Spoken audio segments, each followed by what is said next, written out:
The cave mouth yawned before me like a wound in the mountain, exhaling cold air that smelled of earth and something else.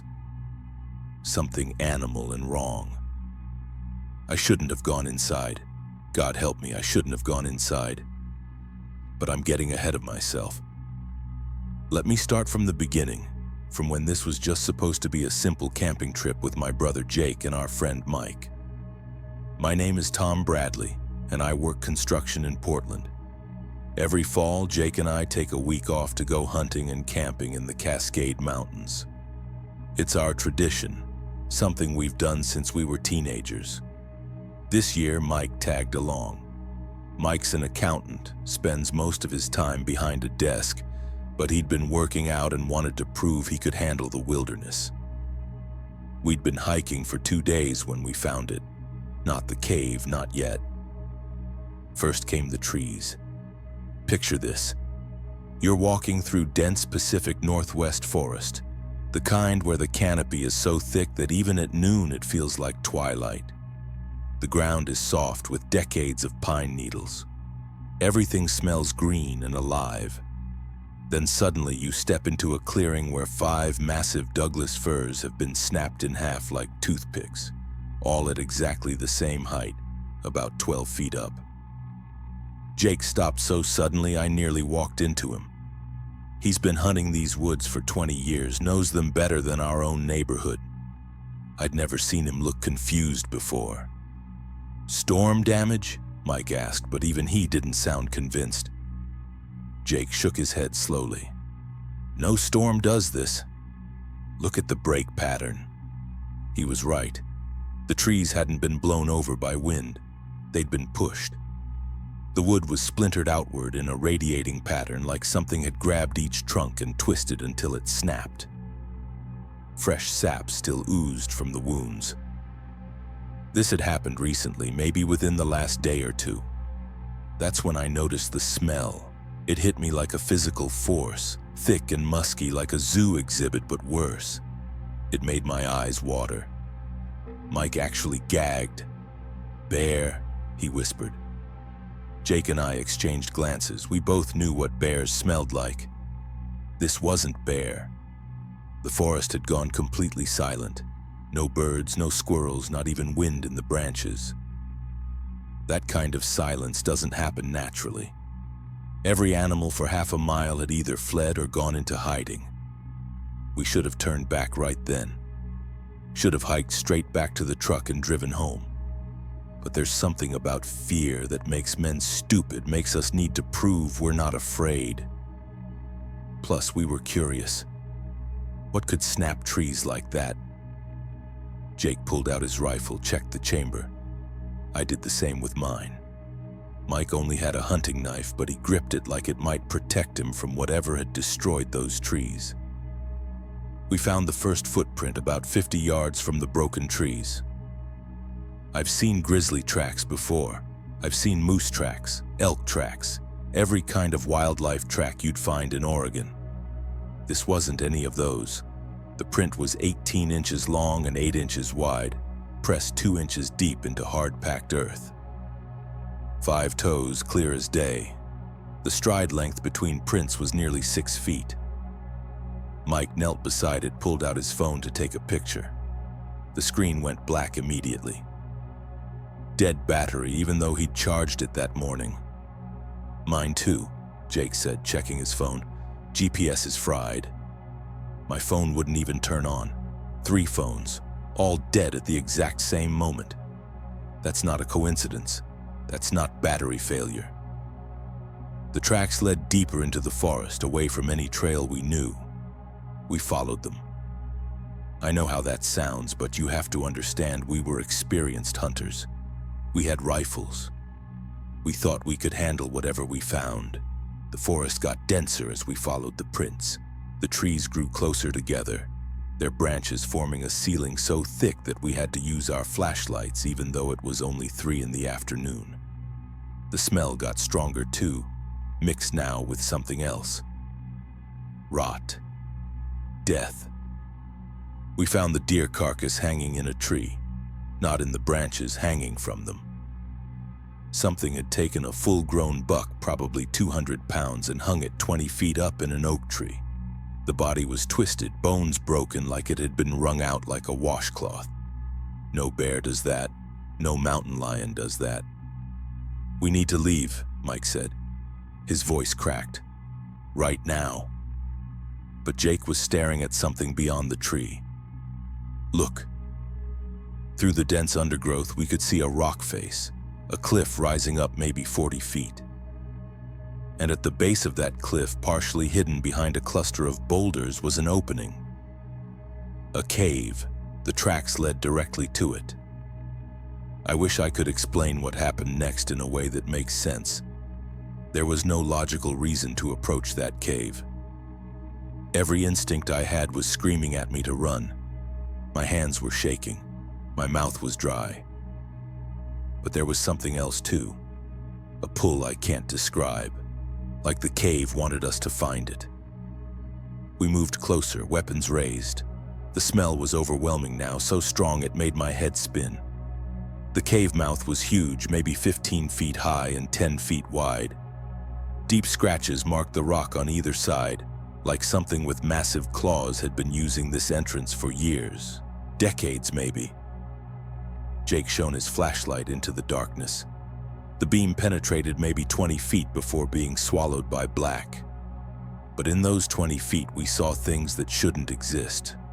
Bones first. Hundreds of them, maybe thousands. Some were clearly from deer and elk. Others were too big, too thick. And some looked human. But that wasn't the worst part. The walls were covered in something. At first I thought it was cave paintings like Native American petroglyphs, but as my eyes adjusted I realized they were handprints. Massive handprints pressed into the rock with such force they'd left indentations, and mixed among them smaller prints, human-sized prints. As if people had been here before us, had touched these walls alongside whatever made those giant marks. Mike made a sound, half gasp, half sob. He was backing away, but Jake grabbed his arm. "Listen," Jake whispered. From deep in the cave came a sound that haunts me still. Breathing. Slow, rhythmic breathing. Something huge was sleeping in there. That's when we saw the eyes. 2 points of reflected light about 8 feet off the ground, watching us from the darkness. They didn't blink. They didn't move. They just watched. My finger found the trigger of my rifle. Jake was frozen beside me. Mike had stopped breathing entirely. The eyes moved, not quickly but with purpose, coming closer. The breathing changed, became faster. Whatever it was had woken up. I could see the outline now, massive and wrong. It moved wrong too, sometimes on 2 legs, sometimes dropping to all 4s. The proportions were all off.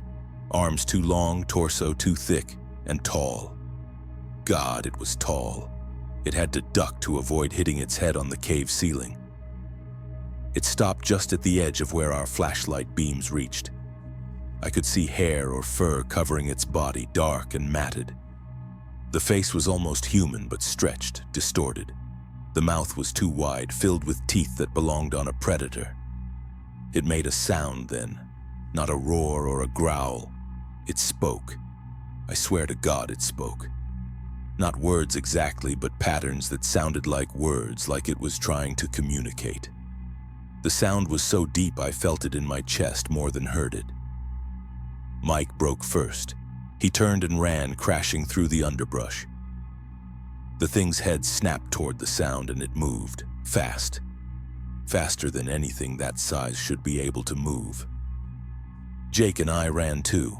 I've never run like that in my life.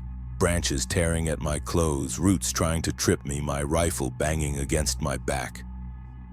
Behind us came the sound of pursuit, trees breaking, bushes being flattened, and under it all that voice making those almost words. I don't know how long we ran. Time loses meaning when you're running for your life. But suddenly Mike screamed, and the scream cut off with a wet sound that I'll never forget. Jake and I stopped, looked back. Nothing. No sign of Mike, no sign of the creature, just silence. "Mike!" Jake called out. His voice echoed off the trees.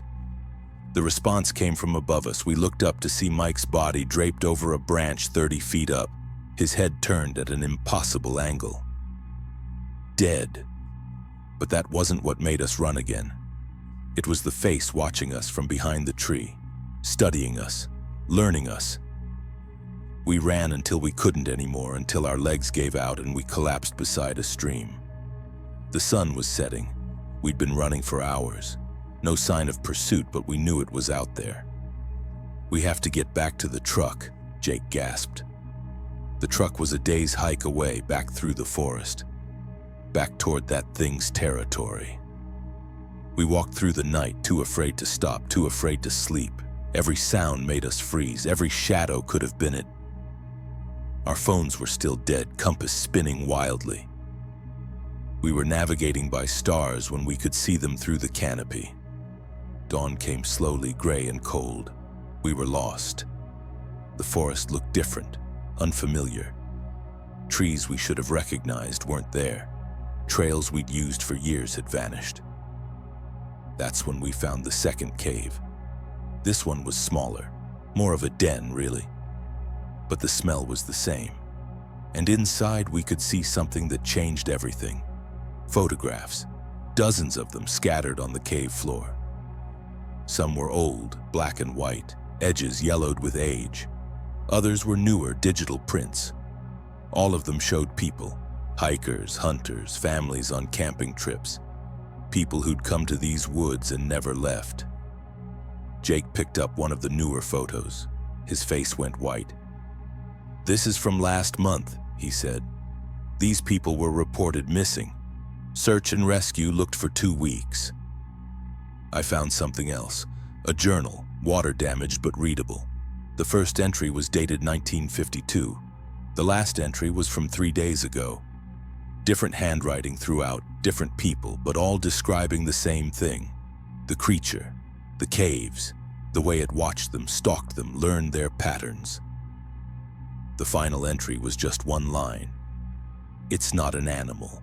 It thinks, it plans, it remembers." A branch snapped outside the cave. We froze, listening. Another snap, closer.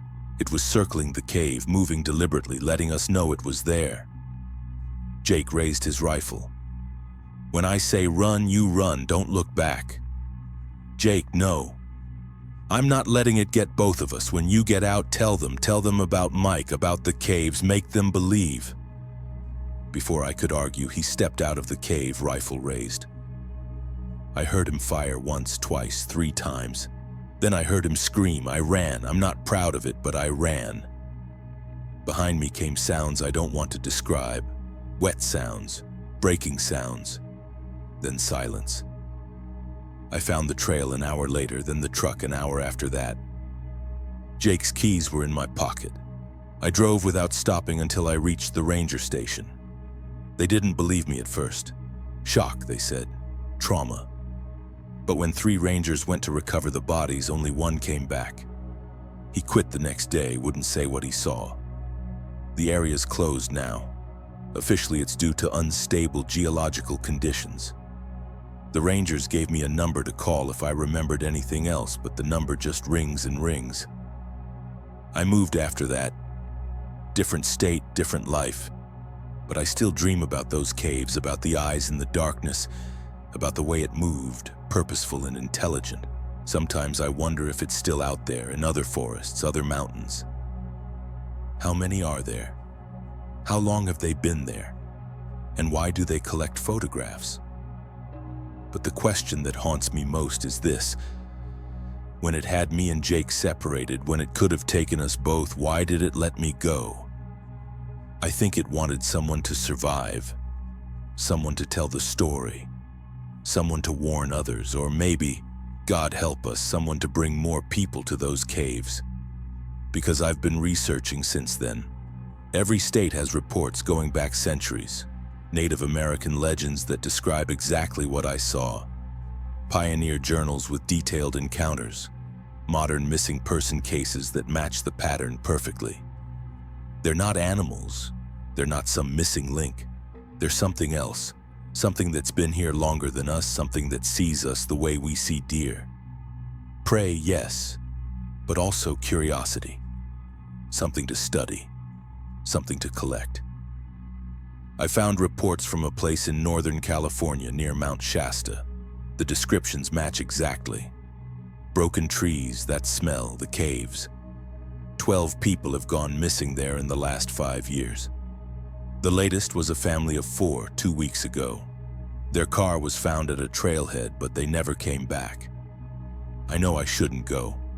I know it's insane. But I can't stop thinking about those photographs in the cave. All those faces, all those lives. Someone should know what happened to them. Someone should try to find answers. And there's something else, something I haven't told anyone. In that cave, among all those photographs, I saw one that made no sense. It was a Polaroid, faded but clear.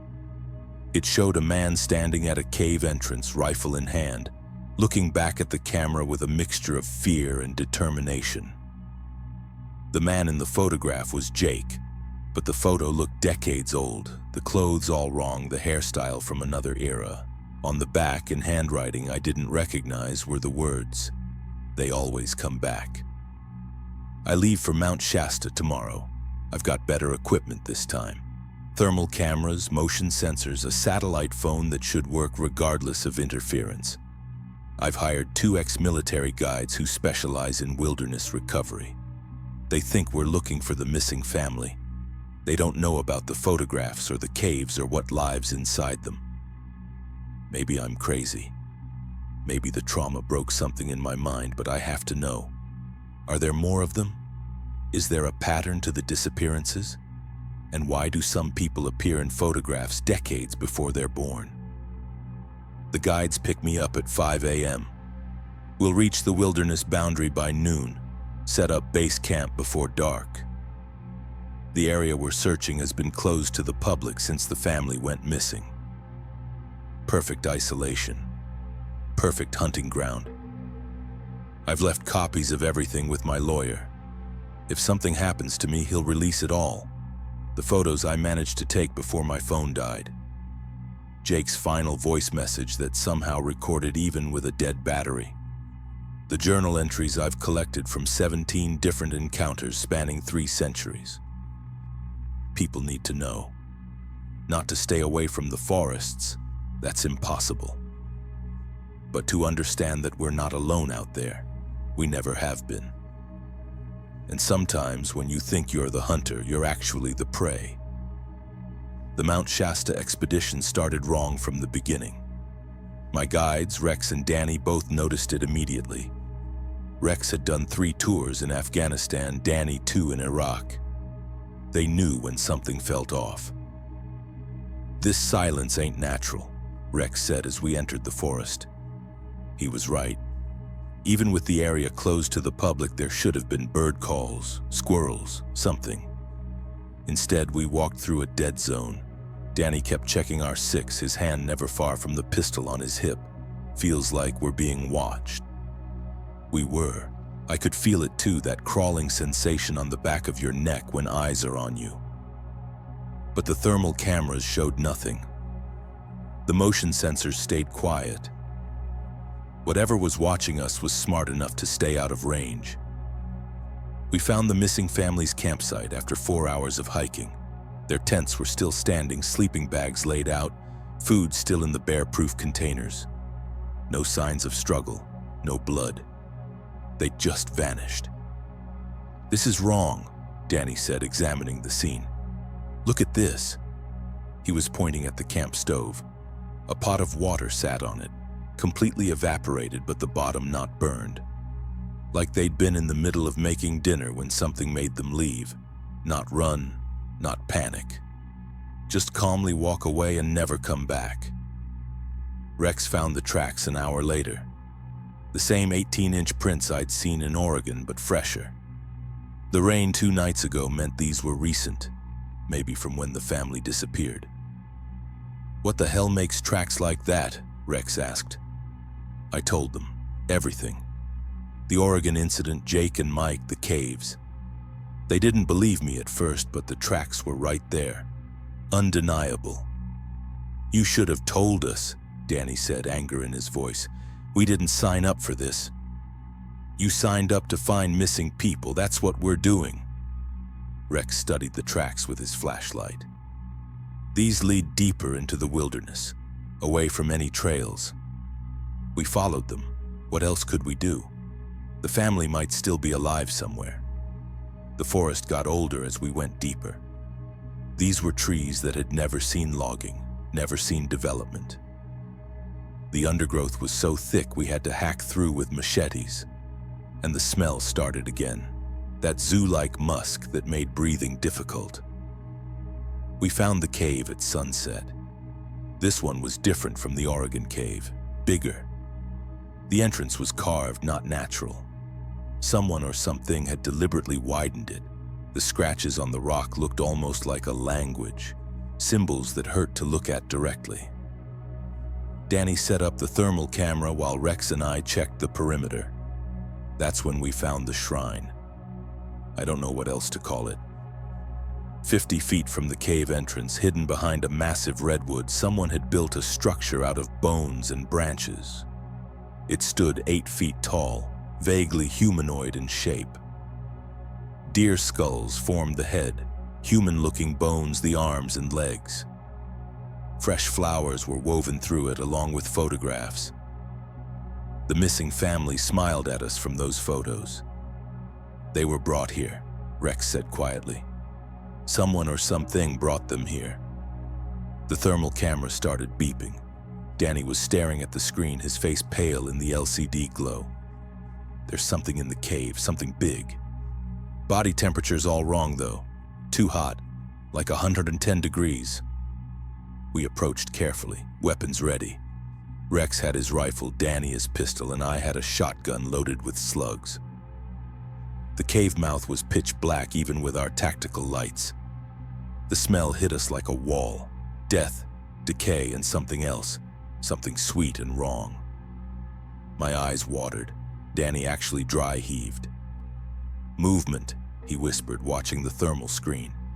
"It's coming toward the entrance." We saw the eyes first. Not 2 this time, 6. 3 creatures moving together, coordinated. They stayed just out of our light beams, but we could see their outlines. Massive, hair-covered, wrong. One of them spoke, not the almost words I'd heard in Oregon, actual words. Distorted like they were coming through water, but recognizable. "You came back." I couldn't breathe. They recognized me. Somehow, across hundreds of miles and different forests, they knew who I was. "Where's the family?" Rex demanded, his rifle steady despite the insanity of talking to these things. The middle creature moved slightly forward. In the thermal camera, its heat signature pulsed. "Safe. They stay. You go." "We're not leaving without them," Danny said. All 3 creatures moved then, fast and fluid.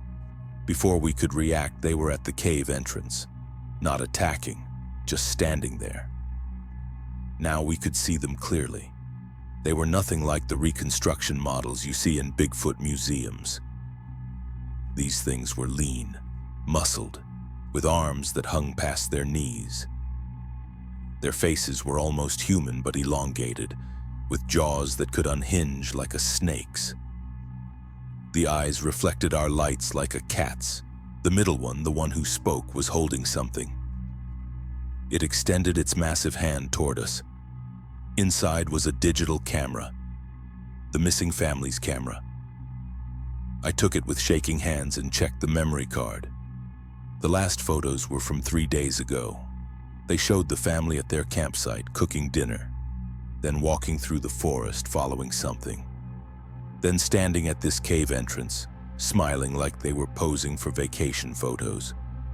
The final image showed them inside the cave with dozens of other people, all alive, all smiling, all wrong. "They choose to stay," the creature said. "You choose now." Rex fired. The bullet hit the talking creature center mass. It didn't even flinch. The wound closed before our eyes, flesh knitting back together like water filling a hole. All three creatures tilted their heads, studying us. Then they laughed. It sounded like grinding stone. Cannot hurt. Only a choose, stay, or go. Danny grabbed my arm. We're leaving, now. But I couldn't move, because behind the three creatures, deeper in the cave, I saw people. Dozens of them, maybe hundreds.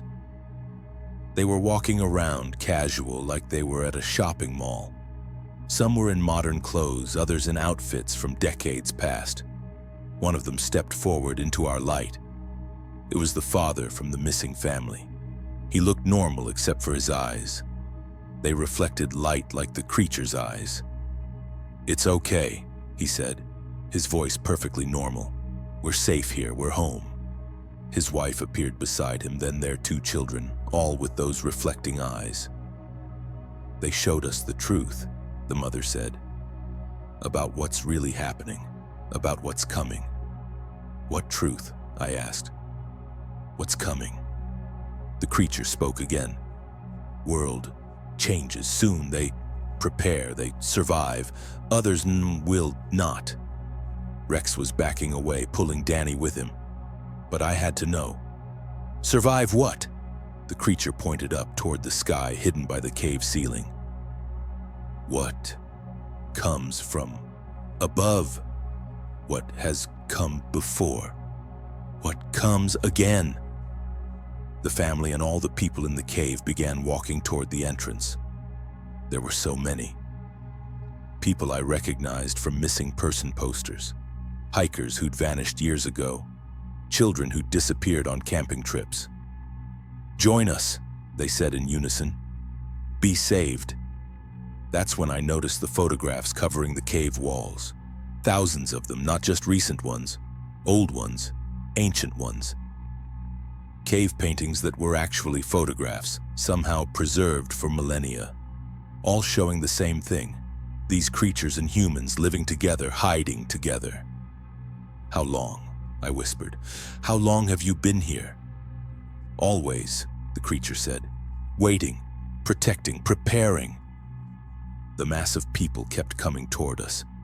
Their eyes all reflected our lights now, hundreds of glowing points in the darkness. They were chanting something in a language I didn't recognize. Rex opened fire, not at the creatures, but at the cave ceiling. Chunks of rock fell, creating a barrier between us and them. We ran. They followed. Not quickly, but steadily. We could hear them moving through the forest parallel to us, herding us. We reached our camp as full darkness fell. Everything was destroyed, our tents shredded, equipment smashed, food scattered. Only the satellite phone remained, placed carefully on a rock. It rang. I answered it. Don't ask me why. The voice on the other end was Jake's, my brother Jake, who died in Oregon. "Tom, you need to listen. I'm alive. We're all alive, but we're changed. They saved us from what's coming. The governments know. That's why they close these areas. They're trying to stop people from being saved." "Jake? Come back to the cave, Tom. Any cave. They're all connected, underground, a whole network, a whole civilization. They've been waiting for us to be ready. We're ready now." The line went dead. Rex grabbed the phone and threw it into the fire. "We're leaving. Now. On foot if we have to." We hiked through the night again, but this time we weren't alone. They were with us the whole way. We could see their eyes in the darkness, hear their breathing. Sometimes they spoke, always the same message. Choose, stay, survive. At dawn, we reached the parking area. Our truck was there, untouched. The keys were on the driver's seat along with a manila envelope. Inside were photographs, pictures of Rex in Afghanistan, but wrong. The landscape was different, the sky was different. There were things in the sky that shouldn't exist. Pictures of Danny in Iraq, but Iraq covered in ice, frozen solid. Pictures of me in Oregon finding Jake's body. But in these photos, Jake was standing beside his own corpse, smiling, his eyes reflecting the camera flash. The final photo was dated 1 year in the future. It showed the three of us standing at a cave entrance, our eyes reflecting like theirs, smiling at the camera. On the back was written, "You always come back." We drove in silence until we reached civilization. Rex and Danny quit that day, disappeared completely. I heard Rex move to Australia, Danny to Japan, as far from North American forests as they could get. I stayed, because I can't stop thinking about what they said. What's coming from above, what the governments know, why people choose to stay. I've been researching. There are patterns. Every 12,000 years something happens. Mass extinctions, climate changes. Civilization resets. We're due. Overdue, actually. And in every ancient culture there are stories. Gods who live underground. Hollow earth theories, subterranean kingdoms. What if they're not myths? What if something has been living beneath us all along, waiting? Protecting some of us when the surface becomes uninhabitable. The photographs they left in my truck weren't threats. They were prophecies, showing what happens to those who don't accept their offer. I found 17 different cave systems that match the pattern, all recently closed by authorities, all with missing person clusters, all with reports of encounters before they were sealed off. I've also found something else. Satellite images from 3 months ago show heat signatures deep underground, massive heat signatures, cities worth of heat. But when the images were published, those areas were edited out. Blank spaces where data should be. They're preparing for something, and they're trying to save some of us. The question is, should we let them? I'm going back, not to Mount Shasta, to Oregon, to the original cave, because I finally understood something. Jake's message wasn't fake. The photographs aren't lies. They really do always come back. Everyone who encounters them eventually returns. Because once you know what's coming, once you've seen the evidence, you have to make a choice. Die on the surface with everyone else when it happens, or survive below with them. I've made my choice. But first, I need to document everything. Every encounter, every piece of evidence, every pattern I've found. Because some people won't get the choice. Some people need to know where to go when things start happening. The signs will be obvious. Compasses going haywire globally. Electronics failing in waves. Animals fleeing urban areas.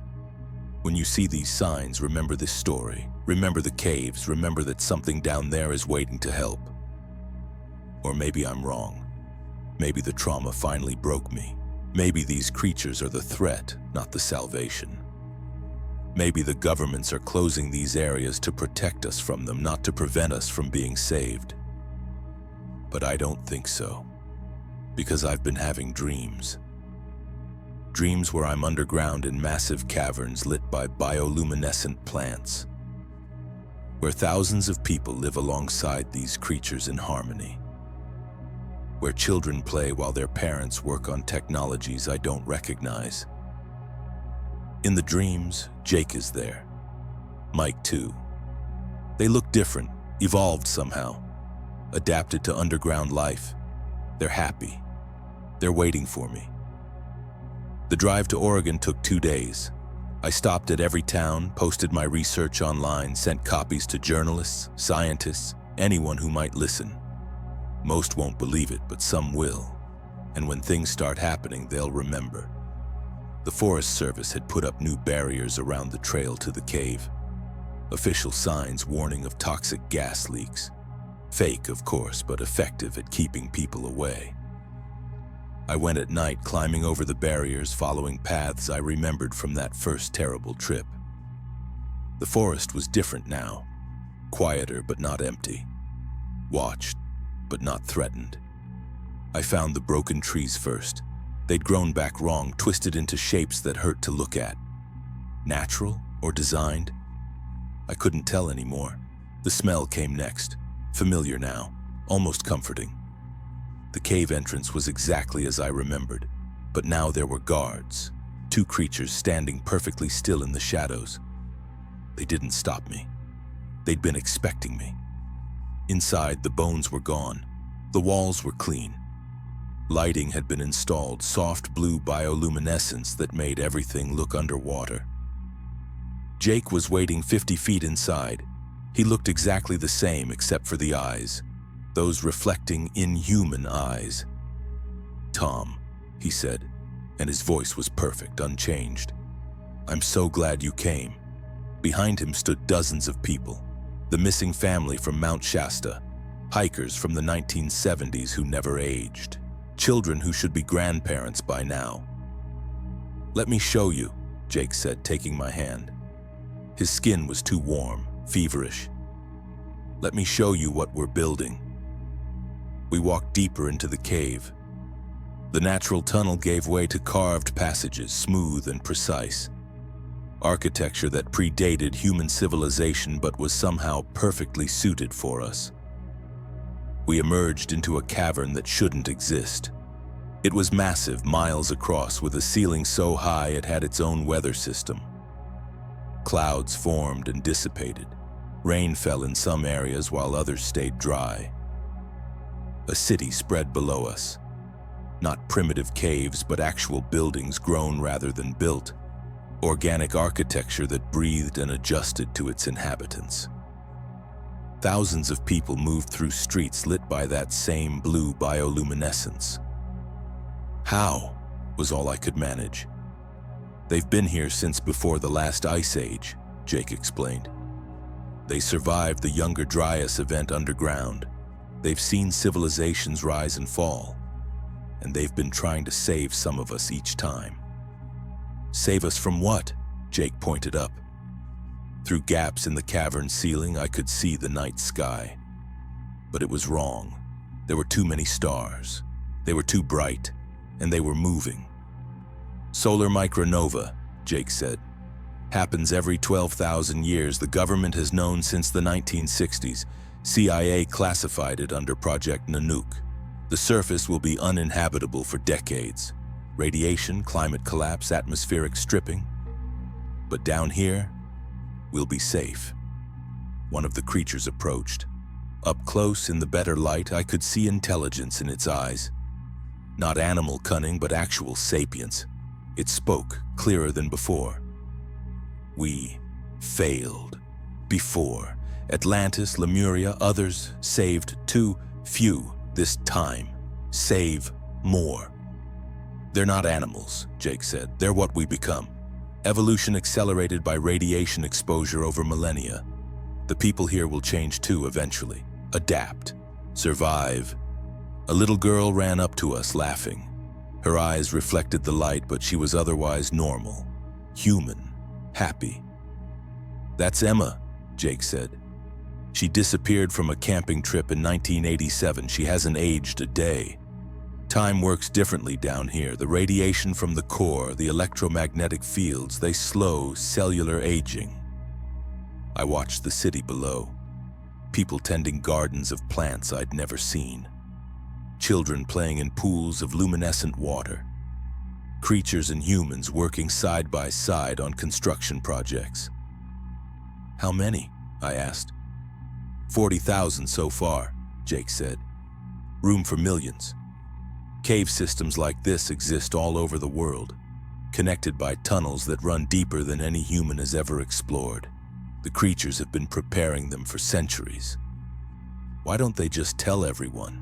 Why the secrecy?" Jake laughed, but it was sad. "Can you imagine the panic? The collapse of society? And not everyone can be saved. There isn't room. So they choose carefully. People who stumble upon the truth. People who can handle it. People who can help build what comes next." We walked through the city. Everyone I passed smiled at me, welcomed me. They looked healthy, happy, purposeful. But I noticed other things too. No one tried to leave. No one talked about the surface world except in past tense. And everyone's eyes reflected light. "What's the catch, Jake? There's always a catch." He stopped walking, turned to face me. "Once you stay, you can't leave. The change starts immediately. Your body begins adapting. After a few days, normal sunlight would kill you. After a few weeks, the surface pressure would crush your organs. You become suited for this world, not that one. So it's a prison. It's an ark, and every ark has to seal its doors eventually. A woman approached us. She was older, maybe 60, but moved like someone decades younger. "You're Tom," she said. "Jake's told us so much about you. I'm Dr. Patricia Chen. I used to work for NASA. Disappeared on a hiking trip in 2003. She smiled at my recognition. Yes, that Patricia Chen, the one who was about to publish findings about solar periodicity before I vanished. They silenced you? No. I found the truth and chose to come here. My research was right. The sun isn't stable, never has been. Every 12,000 years it releases a massive burst of energy. Plasma ejection. The Earth's magnetic field deflects most of it, but not all. The surface gets scorched. The ice caps melt instantly, causing massive flooding. Then they refreeze just as quickly. It's happened before. It's about to happen again. When? Soon, months, maybe a year. The signs are accelerating. Solar activity is increasing. The magnetic poles are shifting faster than ever. Governments are building underground bunkers, but they won't be deep enough. Only these natural caverns protected by miles of rock and unique electromagnetic properties will survive. She showed me to a room carved from solid rock, but somehow warm and comfortable. Furniture grown from the same organic material as the buildings. Running water from underground springs. Even electricity generated by geothermal energy. "Rest," she said. "Tomorrow Jake will show you the deep places, where they come from. Where we're all going eventually." I couldn't sleep. I walked the empty streets of the underground city. A few people were awake, tending to gardens or maintaining equipment. They all nodded at me, smiled with their reflecting eyes. I found Mike at what looked like a library. Shelves of books, tablets, computer servers. He was cataloging something, making notes. "Mike," I said. He looked up, smiled. Same Mike, except for the eyes. "Tom, Jake said you'd come. We all knew you would. You're supposed to be dead." I was, for about 3 minutes. Then they brought me back, changed me in the process, improved me. He flexed his hand and I saw the fingers were longer, more dexterous. I can see in complete darkness now, hear frequencies humans can't. And I understand them when they speak in their language. You're not human anymore. I'm more than human. We all are, or will be. He gestured at the library. We're preserving everything, all human knowledge, history, science, art. When we emerge after the event, we'll rebuild, better this time. What if you're wrong? What if nothing happens? Mike pulled up something on his computer. Satellite images, data streams, charts I couldn't understand. 3 months ago, a solar observation satellite recorded something before it went offline. A massive coronal mass ejection bigger than anything on record. It missed us by days. The next one won't. The sun's magnetic field is reversing. It's entering a phase we've only seen in ice core samples from 12,000 years ago. People need to know. People do know. The ones who matter. World leaders, scientists, military commanders, they're all building shelters. But they're not telling the public because there's nothing the public can do. Not enough resources to save everyone. So they're choosing who lives and who dies. Just like the creatures are. A hand touched my shoulder. I turned to find one of the creatures standing behind me. This one was older, its fur gray instead of brown. "Come," it said clearly. "Show you truth." Mike nodded. "Go with him. You need to see this." The creature led me deeper into the cave system, down passages that grew older, more primitive. The carved walls gave way to natural stone. The bioluminescent lighting faded until we were walking in darkness, following only the sound of the creature's footsteps. We descended for what felt like hours. The pressure increased, the temperature rose. I was sweating, struggling to breathe. Finally, we emerged into another cavern. This one was different, ancient. The walls were covered in crystal formations that glowed with their own light, and in the center was a lake, but the water was wrong, too thick, too dark, and it moved without any current, writhing like it was alive. "Beginning," the creature said. "Where we come from, where you come from." "I don't understand." The creature walked to the lake's edge. The dark water reached up to meet it, wrapping around its legs like tentacles. "Life starts here, deep, protected. When surface dies, life hides, waits, emerges changed, cycle continues." "You're saying all life on Earth comes from underground?"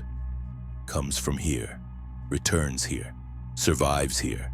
Evolution, not straight line, circle, surface to depth to surface, each time different, each time better." The water was moving more aggressively now, reaching toward me. I stepped back. "Don't fear," the creature said. "It knows you. You came from it. We'll return to it." "What is it?" "What you call primordial soup, what we call mother, what scientists will never find because they look up when should look down." The implications were staggering.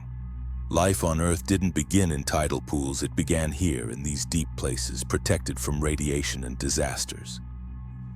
And every time the surface was sterilized, life re-emerged from here, changed, adapted. "The dinosaurs came from here, returned here, some survived, became us." "You're dinosaurs?" The creature made that grinding laugh sound. "Everything is everything, connected, continuous. You think linear, truth is circular." We climbed back up. My mind was reeling. Everything I thought I knew about evolution, about life on Earth, was wrong or incomplete. Jake was waiting when we returned. Dawn was breaking in the surface world, not that we could see it down here. "You understand now?" he said. It wasn't a question. "How long do I have to decide?" "The change has already started. You breathed the air, drank the water. Your body is beginning to adapt. You could still leave, but only for a few days. After that, I become like you. You become better, suited for survival, for the continuation of the species." I thought about the surface world, my apartment, my job, my normal life. None of it mattered if what they were saying was true. If the world was about to end, did it matter where I spent my last days? But there was something else, a feeling I'd had since entering the cave, a rightness, like I was coming home to a place I'd never been but always belonged. "Show me more," I said. Jake smiled. "Let me show you the nurseries." We walked to another section of the city.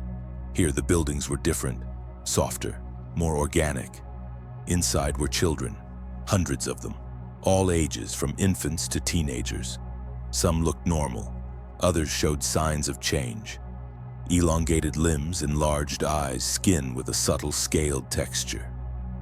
"Orphans," Jake explained. Children who wandered into caves alone, foster kids who ran away, missing children from decades past.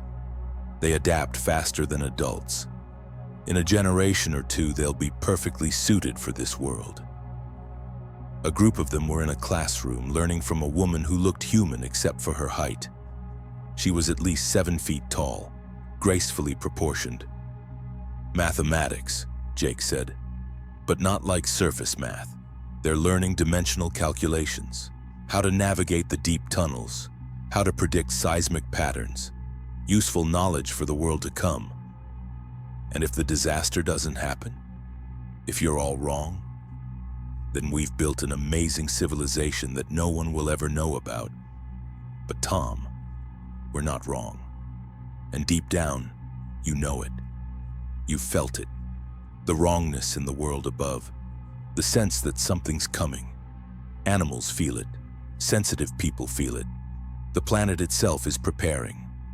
He was right. I had felt it. For years, a growing unease, A sense that modern civilization was built on sand, ready to collapse at any moment. I need time to think.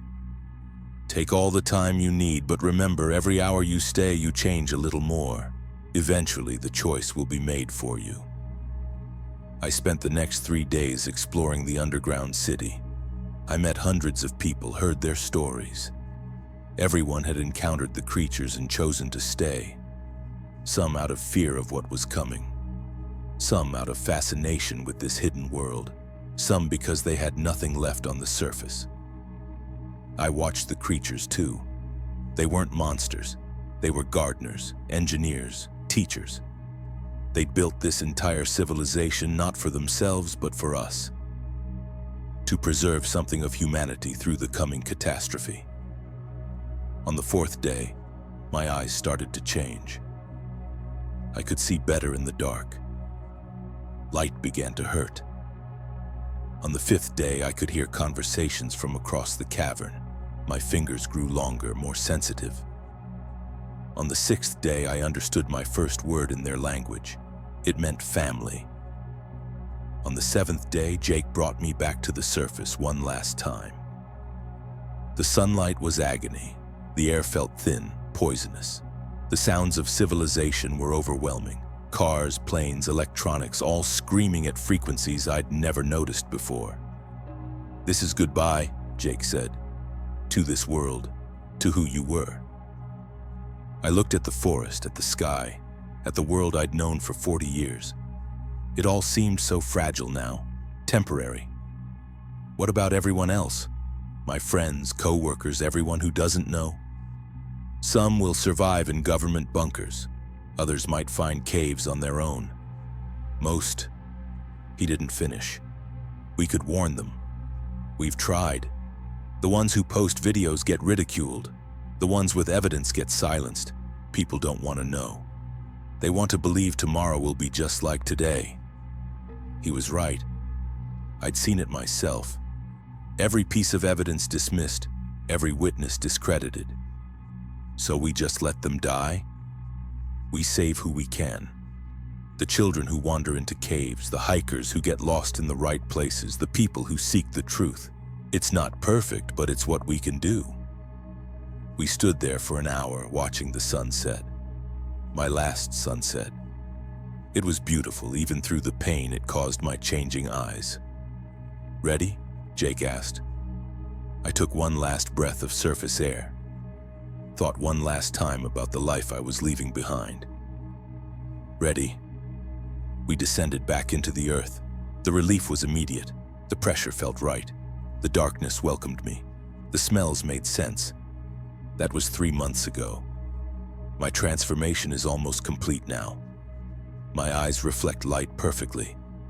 I can see heat patterns, electromagnetic fields. My hands have changed, fingers longer and stronger. I can climb the cavern walls easily. The creature's language comes naturally now. Not learned but remembered, like it was always in my DNA waiting to be activated.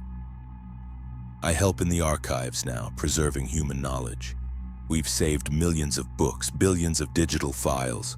Art, music, literature, science, everything we can. When we emerge, we'll rebuild, different but still human in the ways that matter. The signs on the surface are accelerating. The magnetic poles have shifted dramatically. Solar flares are increasing. Earthquakes happening in places that have been stable for millennia. The governments are getting desperate. 3 nuclear powers have already moved their leadership underground. We estimate 6 months until the event, maybe less. More people are finding us now. The caves are calling to them, appearing in dreams. Some arrive at cave entrances with no memory of how they got there. Others follow missing family members and choose to stay. We accept them all until we can't anymore. Until we have to seal the entrances. Jake tells me that's the hardest part. When the doors close. When we hear the screams from above and can't help. The creatures have done it before, they remember. But after the darkness comes light. After death, rebirth. The surface will be cleansed, reset, and we'll emerge to repopulate it. Changed, evolved, but still fundamentally human. Sometimes I wonder if this has all happened before, if previous human civilizations discovered these truths and made the same choice, if myths about gods and monsters are really just memories of the last time the cycle reset. The Sumerian texts talk about the Anunnaki who came from below. Greek myths describe titans imprisoned underground. Every culture has stories about underworld kingdoms. What if they're all true? Cultural memories of the last group that survived underground? There's so much we don't know. So much we're still discovering. The deeper tunnels lead to places that shouldn't exist. Cities older than human civilization. Technologies we don't understand. Evidence of cycles upon cycles, each one leaving traces. The creatures themselves don't know everything. They have genetic memories, instincts, but much was lost. They're as much archaeologists as architects trying to piece together the history of cycles they only partially remember. What I do know is this: we're not the first. We won't be the last. The Earth has reset before and will reset again. And something, whether you call it God or evolution or cosmic chance, has provided a way for life to continue. Deep places, safe places, waiting places. Tomorrow we begin sealing the outer tunnels. Too many people are coming now, more than we can sustain. We have to be selective. Children first, families, people with essential skills. It's horrible playing God, choosing who lives, but it's necessary. I've left this account in a sealed cache near the surface. If someone finds it before the event, maybe it will help them. Give them a chance to seek the caves, to make the choice. If you're reading this after, if you're one of the survivors from bunkers or other refuges, know that you're not alone. We're down here, changed but alive. When the radiation clears, when the surface stabilizes, we'll emerge. We'll help rebuild. Look for the caves. Listen for the calling. Don't fear the creatures you might encounter. They're not monsters. They're what we become, what we've always become. Part of the cycle that keeps life going on this planet despite periodic catastrophes. I can hear them calling now. My new family, my evolved brothers and sisters, the creatures who saved us. We're gathering in the great cavern for something. A ceremony, maybe. Or preparation for what's coming. Jake says I won't want to write anymore after tonight. That the last of my surface personality will fade. I'll think differently, see differently, be differently, but I'll still be me. Just more. Better suited for survival. So this is my last entry. My last words as a fully human being. To whoever reads this, don't mourn for us. We're not dead. We're not lost. We're evolved. We're waiting. We're preparing. And when the time comes, when the surface world ends and begins again, we'll be ready. We'll be the seeds of the new world. Changed, strange, but still human where it counts. Still survivors, still family. The cycles continue, life endures. Down here in the deep places, in the caves that breathe, in the darkness that preserves. We are the future, hiding in the past, waiting for the present to end. Find us if you can. Join us if you dare. Survive with us if you're chosen. The doors are closing. The event approaches, the cycle turns, and we go on.